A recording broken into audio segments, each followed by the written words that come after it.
കൃഷ്ണ, നാരദന്റെ പൂർവജന്മകഥകൾ നമ്മൾ ഇവിടെ തുടരുകയാണ്.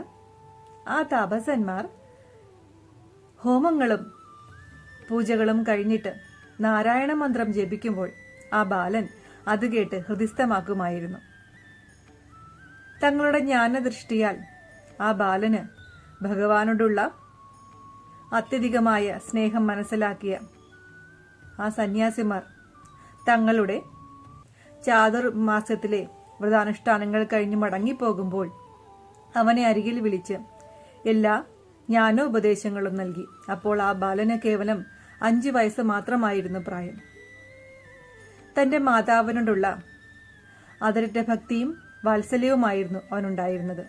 ആ മാതാവിന് മറ്റുള്ള ഗൃഹങ്ങളിൽ പോയി ജോലി നോക്കി തന്റെ പുത്രനെ നോക്കേണ്ട അവസ്ഥയായിരുന്നു.